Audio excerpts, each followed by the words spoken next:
느니라. 그러나 내가 말하노니 그들이 듣지 아니하였느냐? 그렇지 아니하니 그 소리가 온 땅에 퍼졌고 그 말씀이 땅 끝까지 이르렀도다 하였느니라. 그러나 내가 말하노니 이스라엘이 알지 못하였느냐? 먼저 모세가 이르되 내가 백성 아닌 자로서 너희를 시기하게 하며 미련한 백성으로서 너희를 노엽게 하리라 하였고, 이사야는 매우 담대하여 내가 나를 찾지 아니한 자들에게 찾은 바 되고 내게 묻지 아니한 자들에게 나타났노라 말하였고, 이스라엘에 대하여 이르되 순종하지 아니하고 거슬러 말하는 백성에게 내가 종일 내 손을 벌렸노라 하였느니라. 신 하나님, 말씀 듣기를 원합니다. 부족한 것 십자가 뒤에 감추시고 하나님의 말씀만 증거하게 하실 때에 함께 머리 숙여 예배드리는 아름다운 교회 모든 식구들과 은혜 나누게 하여 주옵소서.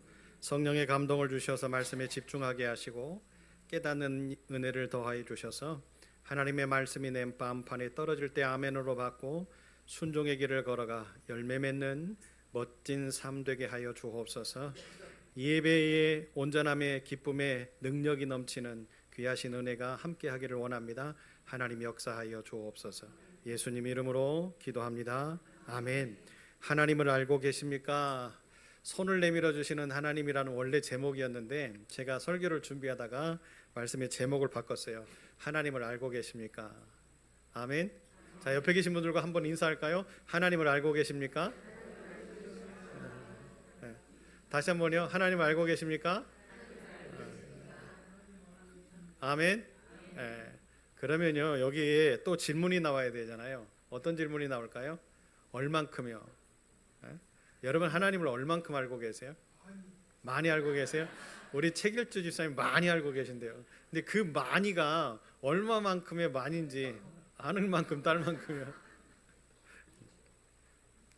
자, 우리 책일주 집사님의 믿음이 우리 아름다운 교회의 믿음인 줄로 믿고 제가 오늘 하나님의 말씀을 한번 나눠보도록 하겠습니다. 로마서 10장은 하나님의 의를 알지 못하는 그리고 율법에만 집착하는 유대인 그리스도인들에게 바울이 그들의 한계를 지적하면서 믿고 고백하는 신앙이 되어지지 않고서는 절대로 구원의 길이 열리지 않는다라고 하는 것을 강조하고 있는 말씀이 로마서 10장에 나와 있는 말씀입니다. 그러면 여러분 이 내용의 이야기를 들어보면 지금 무언가 충돌이 일어나고 있다라고 하는 것을 조금 느낄 수 있잖아요. 그렇죠? 어떤 충돌입니까? 유대인 그리스도인들은 지금 바울이 증거하고 있는 이 복음 앞에 어떻게 하고 있는 거예요? 율법적인 어떤 문제를 가지고 따져 묻거나 이것은 아니고 저것은 맞고 라고 하는 무언가 선을 긋고자 하는 그런 생각들이 강하게 나타나고 있는 것을 우리들이 아마 짐작해 볼 수 있지요. 특히 우리가 읽었던 본문의 말씀은 그렇습니다. 이미 바울은 복음의 메시지가 온 세상에 선포되어졌습니다 라고 이야기를 해요. 그런데 유대인 그리스도인들은 아멘을 못하는 거예요. 왜 아멘을 못할까요? 거기에는 분명한 이유가 있지요. 왜 그래요? 바울이 주장하는 복음이 이미 선포되어졌다라고 하는 것은 예수 그리스도를 이야기하고 있잖아요. 그런데 유대인들이 지금도 예수 그리스도를 메시아로 인정하지 못하는 이유가 뭐지요? 예수 그리스도를 메시아로 인정하면 그들의 조상들은 메시아를 십자가에 못 박아 죽인 중죄인이 되는 거잖아요. 그러다 보니까 그들은 지금도 율법 가운데에서 율법과 함께 살려고 몸부림치는 그런 모습들이 강하게 나타나고 있는 것을 바울이 이야기를 하면서 사람들이 듣지 못하거나 순종하지 못하기 때문에 구원에 이를 수가 없다라고 하는 사실들을 지적하고 있는 말씀이 오늘 본문에 나와 있는 말씀입니다. 그러면 여러분 믿음이 뭘까요? 그러죠? 믿음과 고백을 통해서 우리는 구원의 길로 나아갈 수 있다라고 이야기를 했는데 과연 믿음이라는 것이 뭔지를 우리가 알아야 되잖아요. 믿음이 뭡니까? 내가 믿고 싶은 것을 믿는 것이 믿음입니까? 그러지 않지요. 내가 믿고 싶은 것만 믿는 것은 믿음이 아니에요. 온전한 믿음은 뭡니까? 내가 하나님을 믿고 하나님의 말씀을 믿고 그 말씀대로 따라 행하는 것, 그것이 믿음 아닙니까? 아멘. 이것을 정의하고 가셔야 돼요. 정리하고 가셔야 돼요. 내 믿음은 하나님을 믿는 거다. 하나님의 말씀을 믿는 거다. 그러면 여러분 하나님을 믿었으면 하나님의 말씀을 믿었으면 당연히 내 삶 가운데는 어떤 삶이 나타나야 돼요? 말씀의 삶이 나타나야 되잖아요. 그렇지요? 그런데 유대인들은 그렇지 않았어요. 유대인들은 자신들이 믿고 싶은 것만 믿었습니다. 그들의 눈과 마음이 그러다 보니까 어두워지기 시작했지요. 그러다 보니까 어떻게 합니까? 그들은 그 유대인이라고 하는 자부심이 너무 강한 나머지 어떻게 됩니까? 그 자부심이 지나치니까 교만에 이르게 되어지는 거죠. 내가 유대인이야. 우리가 유대인이야. 그러다 보니까 로마 교회가 어떤 분쟁에 휩쓸리게 되지요? 유대인 그리스도인들과 이방인 그리스도인들의 분쟁으로 휘말리게 되잖아요. 싸움으로 휘말리게 되잖아요. 그러다 보니까 이 유대인들의 선택적인 율법적인 믿음의 모습을 바울이 지적하고 있는 말씀입니다. 다시 말하면 무슨 뜻이죠? 그들이 우리는 유대인이고 선택된 사람들이고 하나님이 우리에게 율법을 주셨고 그렇기 때문에 우리는 그 안에서 이렇게 하나님을 믿어가고 있어. 그러면서 그 자부심이 어떻게 되어지는 거예요? 다른 것을 흡수하지 못하고 다른 삶을 포용하지 못하고 그러다 보니까 서로 사랑하지 못하고 싸우게 되어지고 그러지요. 다름일 뿐인데 틀린 것이라고 주장하면서 서로에게 상처를 주는 이런 일들이 비일비재하게 나타나는 로마 교회. 그 교회의 모습에 가장 문제점이 뭐였어요? 유대인 그리스도인들이었다라는 거지요. 선택적인 믿음. 자기들에게 좋은 것들은 믿고 자기들에게 좋지 않은 것들은 믿지 않는 그런 선택적인 믿음의 모습들을 바라보면서 이것을 교만으로 지적하는 거죠. 아까 이미 복음이 선포되어졌는데 많은 사람들이 왜 구원에 이르지 못했다라고 바울이 정의하지요. 두 가지로 정의하잖아요. 첫째는 뭐예요? 복음을 듣지 못했다. 두 번째는 뭐예요? 순종하지 못했다. 여러분, 순종하지 못하게 만드는 것은 어떤 마음이 우리 속에 가득하고 있기 때문일까요? 교만인 거예요. 왜 그래요? 하나님의 말씀이 진리인데 그 하나님의 말씀의 진리됨을 내가 뭐하고 있는 거예요? 배척하는 거지요. 아, 하나님 그렇지 않습니다. 이런 거지요 라고 내가 하나님 앞에 주장하는 모습들 뭐예요? 이게 교만 아닐까요? 여러분, 이 시대에 그리스도인들의 모습에만 이런 교만이 나타나고 이런 문제가 나타나고 이런 특권의식이 나타났느냐? 그렇지 않습니다. 지금의 한국 교회를 보면 우리 교회들의 모습이 이런 교만과 이런 특권의식에 사로잡혀서 어떻게 합니까? 우리들이 행하는 모든 것이 우리들이 주장하는 모든 것이 관철되어지지 못하고 이루어지지 못하면 뭐라고 주장해요? 종교 탄압이다 라고 주장을 합니다. 특권을 인정해 주지 않으면 단체들과 결합해서 그 어떤 이야기들을 무시하려고 하고 아니면 뛰어넘으려고 하고 그렇지 않고 우리와 마음을 같이 하지 않는 세력들과는 단절해 내려고 하는 그런 모습들이 한국 교회들 속에 참 많이 있는 것을 볼 수 있지요. 그러다 보니까 어떻게 됩니까? 소금이 그 맛을 잃으면 어떤 현상이 벌어져요? 밖에 버리워져서 사람들에게 밟힐 뿐이라고 이야기하잖아요. 여러분, 요즘에 한 영혼이 천하보다 귀하다라고 말씀하셨는데 한 영혼을 구원하기가 얼마나 힘듭니까? 여러분, 예수 믿겠다라고 이야기하시는 분들이 여러분 주변 가운데 계십니까? 내가 당신처럼 예수 믿는 모습을 처음 봐서 그러니까 나는 당신이 섬기는 교회, 당신이 봉사하는 교회에 가고 싶어. 그 교회가 어디야? 아름다운 교회인데요. 그래서 아름다운 교회에 오셔서 이 아름다운 교회 식구들과 믿음의 공동체 식구가 되겠다라고 하시는 분들이 과연 있습니까? 쉽지 않은 일이지요. 왜 쉽지 않을까요? 그만큼 교회가 교회로서의 역할들을 감당하지 못하고 있기 때문에 그렇지요. 그 이유는 뭡니까? 명확하게 단정 지을 수가 있어요. 교회가 하나님께서 허락하시는 은혜를 잃었고 하나님의 은혜를 잃어버리니 교회가 어떻게 되어졌어요? 교만에 빠진 거지요. 교만에 빠지니까 뭐 어떤 삶이 없어요? 겸손의 삶이 없는 거예요. 여러분, 겸손의 삶이라고 하는 것은 어떤 삶입니까? 예수 따라가는 삶이잖아요. 아멘. 예수 따라가는 것이 겸손인데 그 예수님이 우리에게 뭐라고 말씀하셨어요? 인자가 온 것은 섬김을 받으려 함이 아니라 도리어 섬기려 하고 자기 목숨을 많은 사람의 대속물로 주려 함이다 라고 이야기하셨잖아요. 그러면 우리 교회는 어떤 교회가 되어져야 돼요? 예수를 따르는 교회, 예수의 말씀을 지향하는 교회, 예수가 말씀하시는 대로 섬기고 나누고 베풀고 그러면서 주님이 우리에게 이야기하셨잖아요. 뭐라고요? 너희도 가서 그와 같이 하라. 아멘. 그런 아름다운 교회를 지향하고 꿈꾸는 우리의 모습들 속에 말씀이 상실되어지면 안 되잖아요.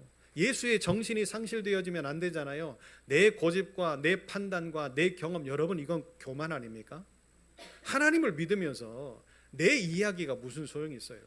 하나님을 섬기면서 내 의지가 무슨 소용이 있고 내 경험이 무슨 소용이 있냐고요. 물론 하나님은 그 경험들을 통해서 그 방법들을 통해서 우리에게 참으로 좋은 길, 멋진 길을 제시할 수도 있어요. 그런데 선한 경험을 하신 분들, 하나님의 능력을 경험하신 분들은 고집 피우지 않습니다. 교만하지 않습니다. 오로지 어떻게 합니까? 아멘하고 순종하고 예라고 대답하는 아름다움의 은혜가 그들의 믿음 속에 삶 속에 있게 된다라는 거죠. 그런 멋진 교인들이 되어주시기를 예수의 이름으로 축복합니다. 그러면 여러분, 지금 유대인 그리스도인들과 한국 교회를 비교해 보면 어떤 공통점이 있을까요? 어떤 공통점이 있어요? 과연 이들이 하나님을 알까? 이들이 하나님을 알면 과연 얼만큼 하나님을 알까? 라고 하는 그런 공통점이 있지 않습니까? 유대인 그리스도인들은 하나님으로부터 의롭게 선택되어졌다라고 하고 믿음의 조상 아브라함의 후손이라고 이야기하며 그들에게 하나님이 축복으로 율법을 주셨다라고 이야기하면서 그 율법을 지키기만 하면 모든 것이 다 될 것처럼 이야기를 했지만 그들은 선택적인 율법, 자기들에게 이롭고 자기들에게 유용하고 자기들을 행복하게 만드는 율법을 취사 선택해서 하나님의 법이라고 이야기하면서 지켜왔던 사람들이었잖아요. 지금의 한국교회도 역시 마찬가지로 그렇지 않습니까? 그런데 여러분, 하나님이 우리에게 주신 것은 어떻습니까? 모든 것을 주셨고 모든 것이 가하고 모든 것이 능하다라고 말씀하신 하나님, 그 하나님의 말씀하심과 그 하나님의 일하심을 우리는 과연 얼마만큼 알고 있느냐?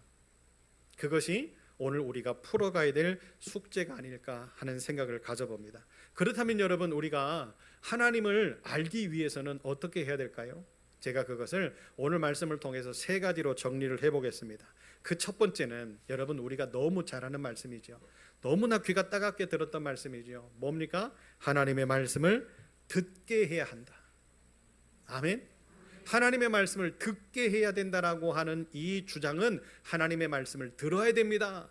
하나님의 말씀을 들을 때 우리는 하나님을 명확하게 알 수 있다라고 이야기할 수 있는 거지요. 그래서 믿음은 들음에서 나며 들음은 그리스도의 말씀으로 말미암느니라라고 로마서 10장 17절에 이미 우리에게 이야기를 하고 있어요. 다시 말하면 믿음은 인간의 행동이 아니라 뭐라는 거지요? 하나님의 말씀을 듣고 이해하는 순간부터 시작되어지는 우리의 삶을 믿음이라고 이야기를 하고 있어요. 여러분 꼭 기억하셔야 됩니다.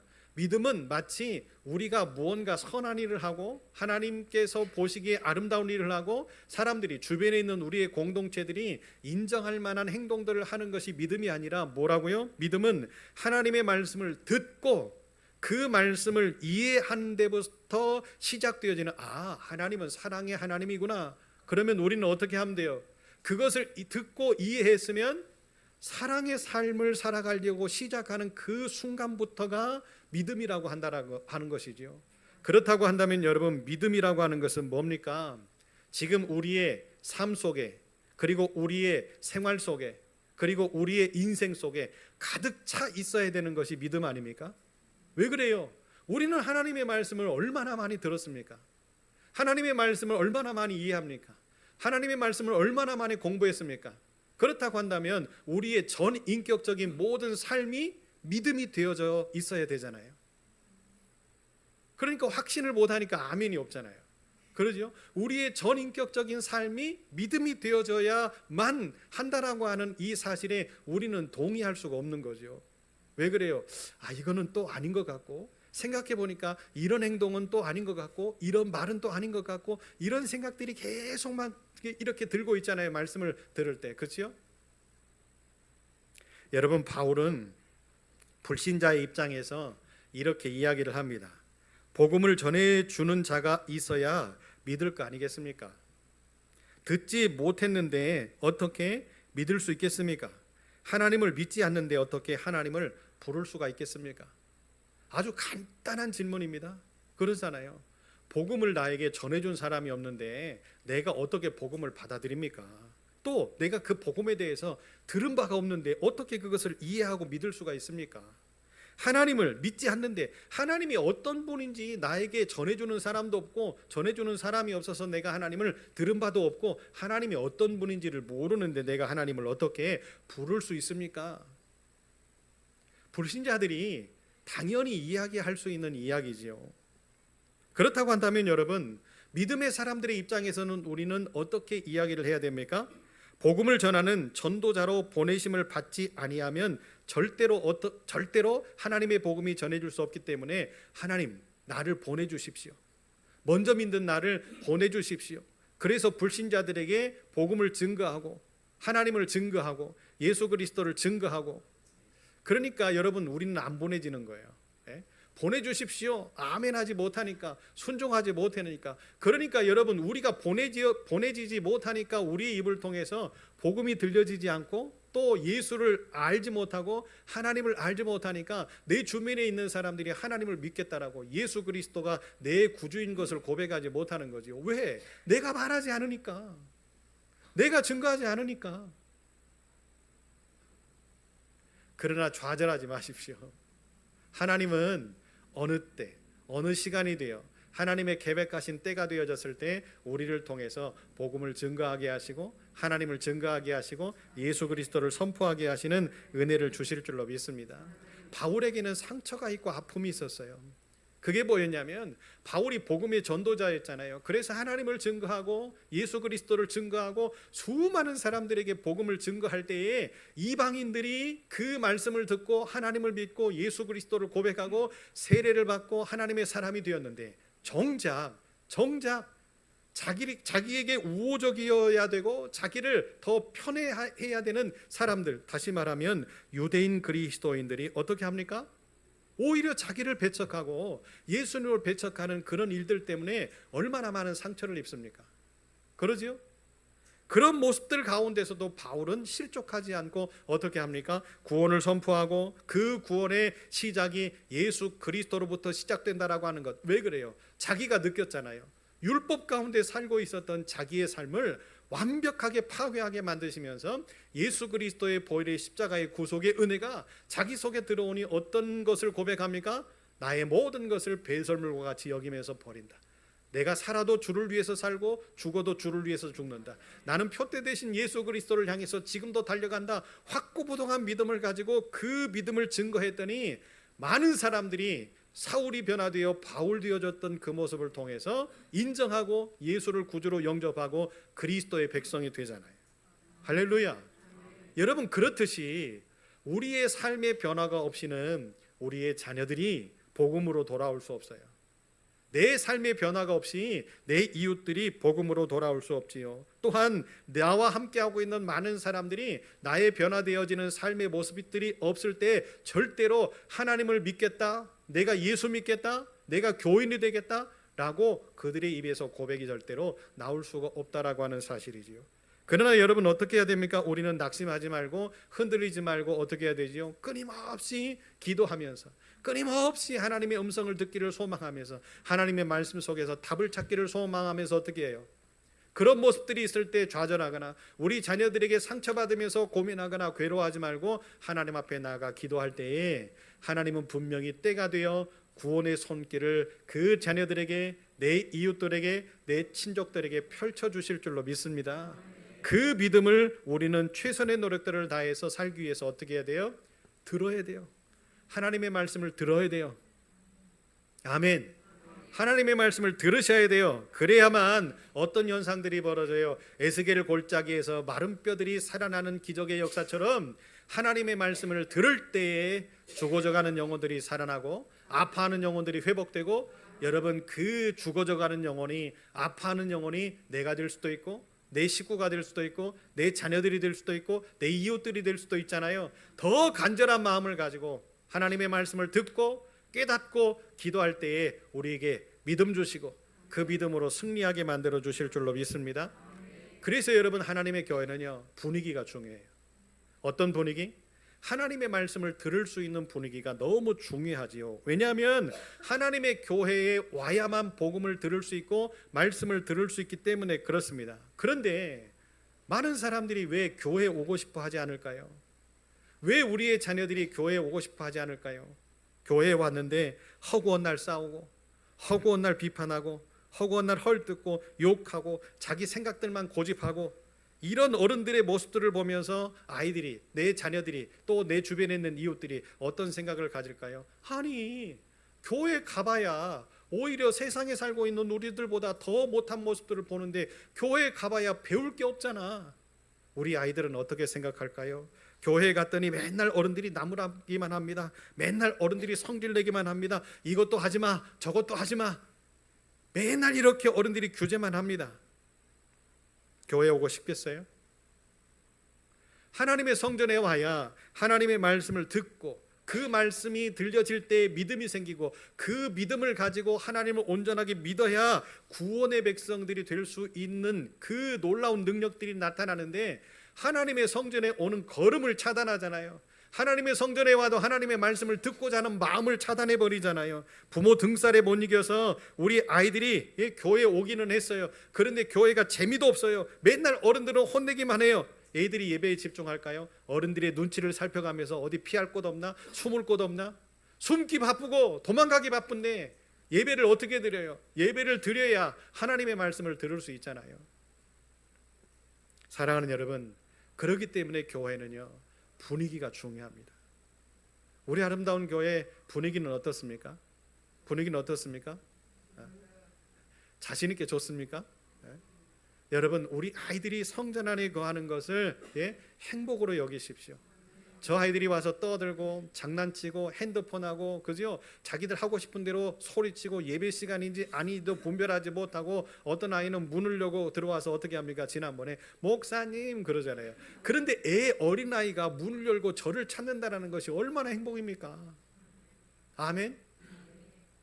그 아이들이 집중해서 하나님의 말씀을 들을 수 있게 우리는 좋은 분위기를 만들어 줘야만 그 아이들이 나중에 하나님의 일꾼이 되고요, 하나님의 일꾼이 되어졌을 때 하나님의 기적의 주인공이 될 수 있는 것 아닙니까? 그래서 저는요, 절대로 저 녀석을 놓치고 싶지 않은 거예요. 저 녀석들을 어떻게 해서든지 하나님의 일꾼을 만드는 데까지 끌고 가야만 그것이 제 사명이니까.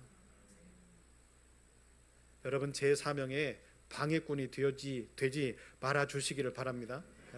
애들을 책망하거나 애들을 나무라거나, 목사님 버릇이 없어진다니까요. 버릇 없어지는 것은 제가 책임질게요. 여러분, 대신에 우리 아이들을 축복해 주시고, 우리 아이들을 격려해 주시고, 사랑해 주시고, 엉덩이 한 번씩 때려주면서 야, 멋있어졌어, 너 예뻐졌어. 아니, 멋있어지고 예뻐진다라고 하는데 여러분 뭐 불만이 있으세요? 그래, 너 뚱뚱해, 너 못생겼어, 꼭 이렇게 직설적으로 이야기하셔야만 마음이 시원하시겠어요? 어린 요셉이 아버지 야곱을 통해서 뭘 듣습니까? 뭘 들어요? 하나님의 말씀을 듣잖아요. 어린 요셉에게 야곱이 왜 하나님의 말씀을 전했을까요? 왜 하나님의 말씀을 듣게끔 만들어줬을까요? 하나님이 능력이라고 하는 것을 야곱은 알고 있잖아요. 하나님이 기적의 주인공이라는 것을 야곱은 알고 있잖아요. 그래서 야곱은 어떻게 합니까? 내 사랑스러운 아들 요셉에게 아버지, 나의 하나님을 지금 뭐하고 있는 거예요? 선물하고 있는 거예요. 요셉이 그 아버지 야곱의 하나님을 선물로 듣습니다. 어릴 때부터 듣습니다. 고난 중에 듣습니다. 괴로움 중에 듣습니다. 형들이 아무리 미워해도 하나님의 말씀을 듣습니다. 들었더니 어린 요셉에게 믿음이 생겼던 거죠. 자, 이 믿음을 가지고 요셉이 어디로 갑니까? 팔려가지요. 애굽으로 팔려가요. 종살이를 합니다. 종살이를 하면서도 고난을 당하네요. 고난을 당하는 그 모습 가운데서 감옥에도 들어가지요. 그럼에도 불구하고 요셉이 어떻게 합니까? 모든 상황들 가운데서도, 모든 어려운 형편들 가운데서도 요셉은 하나님을 절대로 포기하지 않잖아요. 하나님 앞에서 내가 범죄할 수 없다. 왜? 우리 하나님이 다 지켜보고 계시는데 그 하나님 앞에 요셉은 모든 것을 다 내려놓고 어떻게 합니까? 인내하고 기다리고 하나님의 뜻을 찾고 하나님의 방법을 찾아요. 할렐루야. 그랬더니 어떤 일이 벌어져요? 그 요셉의 하나님이 그 요셉의 믿음을 보시고 어떻게 하십니까? 요셉을 축복하시지요. 애굽의 총리를 삼으시지요. 그리고는 그 요셉을 통해서 하나님은 하나님이 세우셨던 멋진 계획, 어떤 계획이요? 아브라함에게 약속하셨던 민족을, 너의 자손을 민족으로 만드시겠다라고 하는 약속을 이루시기 위해서 그의 아버지 야곱과 형제들을 어느 땅으로 인도해냅니까? 고센 땅으로 인도해내잖아요. 할렐루야. 여러분, 요셉이 어릴 때부터 하나님을 듣지 않았다면 이 고난과 환난 가운데 넘어졌을 수도 있었을 거예요. 이 고난 속에 무너졌을 수도 있을 거예요. 애굽인으로 살고자 하는 그런 욕망도, 욕심도, 교만도 있었을 거예요. 그런데 요셉에게는 하나님이 전부였죠. 하나님이 전부였던 요셉을 하나님은 사용하신 줄로 여러분 믿으시기 바랍니다. 하나님의 말씀을 그래서 우리는 들어야 돼요. 하나님의 말씀을 들을 때 어떤 현상들이 벌어져요? 내 마음의 변화, 내 생각의 변화, 내 삶의 변화. 할렐루야. 우리 하나님은 이런 하나님이시잖아요. 또한 여러분, 하나님을 알기 위해서는요, 순종의 방법을 가르쳐야 됩니다. 지금 유대인 그리스도인들은 바울의 말에 뭐 하고 있습니까? 순종하지 않고 있잖아요. 그러면서 그들이 이야기합니다. 복음을 들을 수 없는데 어떻게 믿을 수 있냐? 믿을 길이 없는데 어떻게 예수를 주로 고백할 수 있냐? 라고 지금 뭐 하고 있어요? 핑계거리를 찾으면서 바울을 공격하고 있습니다. 그때 바울이 뭐라고 이야기를 합니까? 그들이 잘 알고 있는 말씀을 이용합니다. 시편 19편 4절의 말씀, 그 소리가 온 땅에 통하고 그 말씀이 세상 끝까지 이르도다 라고 이야기를 하면서 유대인 그리스도인들에게 너희들이 이미 이 말씀을 다 듣지 않았냐? 그러니까 그들이 아무 말을 못하는 거예요. 이 말의 핵심은 뭡니까? 하나님은 창세 때부터 우리에게 다 이야기하셨고 우리의 조상들에게 다 말씀하셨고, 그런데 말씀하셨던 하나님을 너희들이 듣지 못해서 인정하지 못하고 듣지 못해서 믿지 못한다라고 하는 이 말이 참되냐? 그러니 유대인 그리스도인들이 어떻게 하는 거예요? 아무 말을 하고 있지 못하는 거죠. 이미 하나님의 말씀은 온 땅에 선포되어졌고 하나님의 권능은 온 땅에 선포되어졌고 하나님의 뜻은 이제 온 땅에 이루어져 가고 있고 세상 끝에까지 전해졌는데 너희들이 왜 그것을 못 들었다라고 이야기를 하느냐라고 이야기를 하면서, 너희들이 지금 핑계를 대는 건, 너희들이 지금 순종하지 못하는 건 그것은 바로 뭐 하고 있다라는 거예요? 하나님의 말씀을 거역하고 있다라고 하는 거예요. 하나님의 말씀을 거스르고 있다라고 하는 거예요.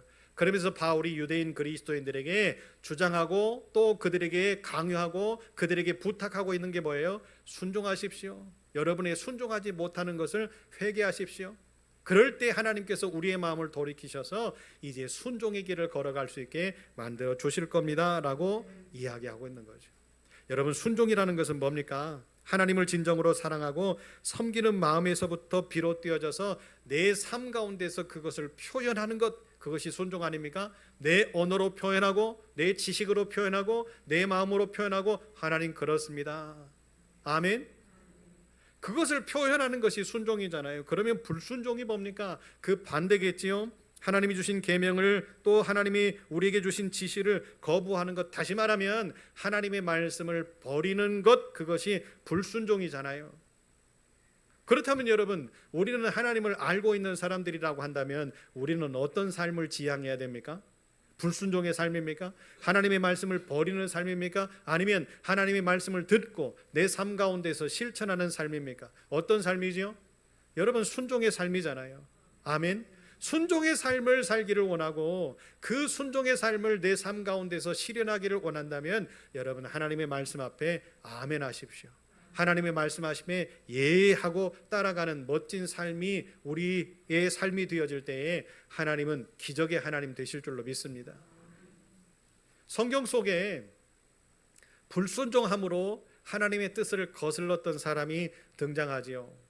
그는 이스라엘의 첫 번째 왕이었어요. 사울 왕 처음에 하나님이 선택할 때 어떻게 하셨습니까? 하나님이 보시기에 심히 좋았고 기뻐하셨고 그의 겸손과 그의 모습과 그 모습을 통해서 하나님께서 참으로 이제 사울을 세운 것을 기쁨으로 여기셨단 말이죠. 그런데 점점 사울이 왕이 되어져 가면서 어떤 모습에 빠져갑니까? 교만의 모습에 빠져가고 사람의 말에 귀를 기울이게 되어지고, 그럼과 동시에 하나님의 말씀을 점점 떠나게 되어지고 버리게 되어지면서 어떤 현상이 벌어져요? 하나님의 말씀에 불순종하는 삶을 살게 되잖아요. 불순종하는 삶을 살게 되어질 때 하나님께서는 사울 왕에게 어떻게 하십니까? 네가 나를 버렸기 때문에, 네가 나를 떠났기 때문에 나도 너를 버리고 나도 너를 떠나겠다라고 이야기하시잖아요. 그런데도 사울 왕은 그 하나님의 결단하심 앞에 회개하지 않아요. 왜 그래요? 순종하고자 하는 마음이 없었기 때문에 그래요. 그러자 하나님께서 그에게 어떻게 하십니까? 하나님이 부리시는 악신을 넣으셔서 그가 미치게 만드시지요.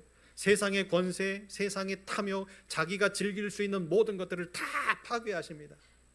그리고 또 그때 기회를 주시죠. 다윗이라고 하는 어린 청년을 보내셔서 하나님께서 하나님의 영의 향기를 불어넣게 만들어 주셨음에도 불구하고 악신에 사로잡혔던 사울 왕은 그것을 인정해내지 못해요. 그 하나님의 향기에 심취하지 못하고 하나님의 은혜를 받아들이지 못해서 결국에 어떻게 되어집니까? 전장에 나가서 죽게 되어지는 안타까운 마지막을 살게 되어지는 그런 인생의 모습을 우리에게 보여주잖아요. 여러분, 우리가 하나님을 알고 있다고 한다면 순종하지 아니할 수가 없지요. 하나님이 우리에게 순종하게 하시는 말씀들이 우리가 할 수 없는 일들이던가요? 우리가 행동할 수 없는 것들이던가요? 우리의 모습들 가운데서 이건 진짜 너무 힘든데 그런 일들이던가요? 생각해 보면, 또 우리의 믿음으로 추론해 보면 내가 할 수 있는 모든 것들을 누가 주시지요? 우리 하나님이 주시잖아요. 내가 행동할 수 있는 모든 것을 누가 주시지요? 내가 생각할 수 있는 모든 것을 누가 주시지요? 내가 누군가에게 베풀 수 있는 모든 것을 누가 주시지요? 이걸 믿고 확신한다면 여러분, 우리가 하나님의 말씀하심 앞에 순종하지 아니할 수가 없을 거예요. 그런데 불순종하는 이유가 뭘까요? 내가 하나님을 명확하게 알지 못하기 때문에 그렇습니다. 마지막 세 번째로요, 우리가 하나님을 알기 위해서는요, 손 내미시는 하나님을 만나야 됩니다. 하나님은 지금도 우리를 향해서 표심팔을 거두지 아니하시고 우리를 안으시기 위해서 어떤 사람을 안으실까요? 사랑하는 여러분, 여러분의 자녀들이 지금 저 멀리 있을 때 어린 자녀들이 있잖아요, 그죠? 지금 우리가 은호가 자고 있지만 은호가 저기서 목사님 하고 저를 불러요. 그럼 제가 팔을 이렇게 들잖아요. 그러면 은호가 막 달려옵니다. 어떻게 하려고요? 제 팔 밑으로 쉥 하고 지나가려고요? 아니요, 제 품에 안기려고 달려옵니다. 달려오면 제가 콱 안고 우리 은호 잘 있었어? 우리 은호 뭐 했어? 그러면요 쫑알쫑알 저한테 우리 은호가 다 이야기를 해요. 다 이야기를 한다면 어떻게 합니까? 매몰차게 돌아가긴 합니다만 그럴 때는 마음이 조금 상처 입기는 해요. 그런데 그 어린 녀석이 막 저기서부터 달려와가지고 끌어안겨가지고 쫑알 이야기를 할 때 얼마나 즐거운지 몰라요. 얼마나 그게 감동인지 몰라요. 여러분도 한번 해보세요. 어린애들이 오면요, 팔을 한번 벌려보세요. 처음에는 애들이 그럴 거예요. 이게 무슨 뜻이지? 그럴 때요, 10,000원짜리 하나를 탁 이렇게 들고 무언가 애들이 달려올 만한 건덕지라도 있어야 될 거 아니겠습니까? 그 애들이 품에 안길 때 얼마나 감동해요. 여러분 어린 자녀들이 여러분 엄마의 품에, 아빠의 품에 안겼을 때 그걸 한번 추억해 보세요. 우리 하나님이 왜 팔을 벌리고 기다리실까요? 뭐 때문에 기다리실까요? 힘들었지? 괜찮아. 고난스러웠지? 괜찮아. 하나님의 말씀대로 살지 못했지? 괜찮아. 왜 그래요? 하나님은 모든 걸 다 알고 계시잖아요. 그러니까 표신팔을 거두지 아니하시는 이유는 뭐예요? 내 품에 안겨서 평안함을 누리고, 내 품에 안겨서 안식을 하고, 내 품에 안겨서 회복을 하고, 내 품에 안겨서 기쁨의 모습들을 가지고 이제 내 품 밖으로 나가서 행복한 인생을 살지 않으렴? 하나님의 사랑이잖아요. 아멘. 성경에 보면 탕자의 비유가 있죠. 그 아버지에게는 두 아들이 있는데 큰아들은 아버지 품에서 열심을 다하고 최선을 다합니다. 그런데 둘째 아들이 약간 모났던 모양이죠. 아버지의 재산을 미리 달라고 해서 타국으로 가가지고 다 탕진을 합니다. 다 탕진을 하고 난 다음에 이제 어떻게 합니까? 돼지를 치는 그 움막에서 돼지를 치기도 하고, 돼지가 먹는 음식을 입에다가 떠 먹기도 하고, 그렇게 하다가 아버지를 생각하게 됩니다. 내 아버지 집에는 좋은 것도 많은데, 내 아버지 집에는 즐거운 것도 많은데, 그런데 여러분, 이 탕자가 왜 아버지 집으로 빨리 달려가지 못하지요? 자기가 한 행동이 있으니까. 그죠? 내가 지금 아버지 집에 가면 우리 아버지는 나를 뒤돌아보지도 않을 거야. 왜? 아버지의 재산을 다 가져다가 탕진했는데, 또 아버지의 마음에 못을 박았는데 우리 아버지가 나를 안아주실까? 나를 받아주실까? 아니야, 안 받아주실 거야. 그런데 자신의 삶이 너무 비참하고 너무 힘드니까 어떻게 합니까? 그래, 우리 아버지 집에 가서 종살이를 하더라도 그 종들이 먹고 사는 모습들을 봤잖아요. 그래도 이것보다는 더 낫겠다, 이것보다는 더 행복하겠다 라고 하는 마음의 결단을 가지고 아버지의 집으로 가잖아요. 아버지의 집으로 갈 때 그 아들의 마음은 어땠을까요? 천근만근이었을까요? 괴로운데, 힘든데 어떻게 집을 들어가지? 어떻게 문을 열고 들어가지? 고민에 찬 모습들을 가지고 걸음을 옮기고 옮겼을 거예요. 그런데 저 먼 발치에서 누가 보여요? 아버지가 보이네요. 근데 그 아버지는 뭐 하고 있어요?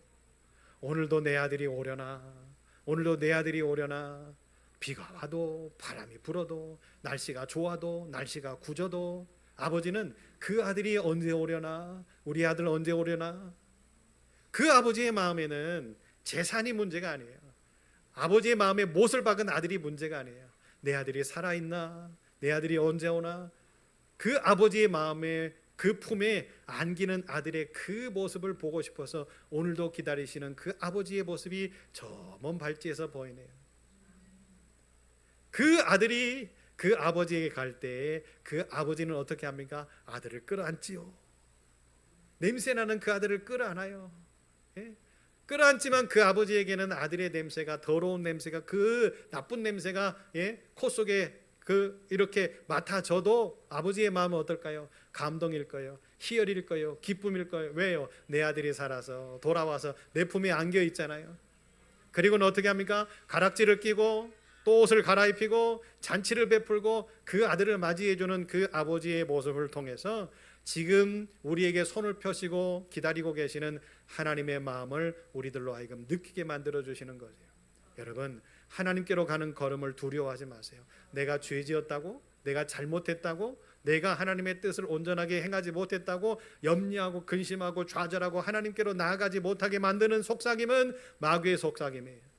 우리 하나님이 모르실까요? 모든 것을 다 알고 계시기 때문에 이 팔을 거두시면 지쳐있고 아파하고 쓰러져 있고 죄악 가운데서 허덕이고 있는 하나님의 백성들이 와서 주님 품에 안길 수 없고 하나님의 품에 안길 수 없고, 그러면 가능성이 사라지잖아요.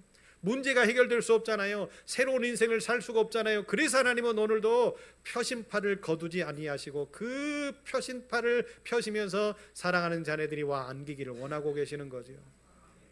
여러분, 힘든 일이 있다면, 어려운 일이 있다면 주님 품에 안기세요. 그러면 모든 것들이 해결될 줄로 믿습니다. 그 품이 얼마나 따뜻할까요? 오늘도 그리운 그 하나님의 품, 우리 주님의 품, 성령님의 품에 안겨서 승리의 삶을 살아갈 수 있는 우리 모두가 되시기를 예수의 이름으로 축복합니다. 여러분, 하나님을 얼마나 알고 계세요? 자신 있게 말할 수는 없지만 오늘부터 내가 하나님을 알아가는 방법을 알았어요. 하나님의 말씀을 듣겠습니다. 하나님의 말씀을 듣고 말씀하시는 모든 말씀 앞에 순종의 삶을 살겠습니다.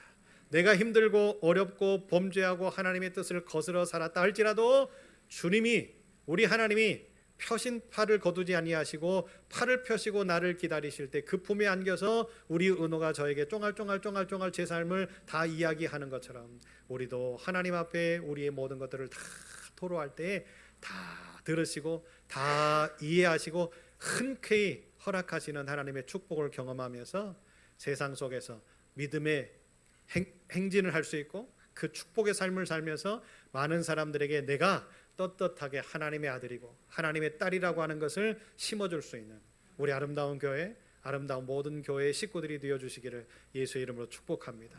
추석이네요. 가족들이 많이 오실 거예요. 이 가족들이 모이는 모임 가운데에 빛과 소금의 역할들을 감당하면서 나눌 수 있는 여유로움이 우리 모두의 삶 가운데서 생겨나기를 원합니다. 하나님을 얼마나 알고 있을까요? 고민하는 귀한 명절의 연휴가 될 수 있도록 도와주시고 이 긴 쉼 가운데에 하나님을 더 깊이 알기 위해서 말씀으로 돌아가고 또 나의 삶을 뒤돌아보고 나의 언행을 뒤돌아보는 귀한 삶의 시간들을 갖게 하여 주실 때에 깨닫게 하시고 이해하게 하시고 순종하게 하시고 나의 부족한 것들을 드러나게 하시는 하나님의 말씀 앞에 귀 기울이게 하셔서 엎드려 기도할 때에 응답하시는 하나님과 함께 승리의 걸음을 걷는 아름다운 교회 모든 식구들 되게 하여 주옵소서. 예수님 이름으로 기도합니다. 아멘.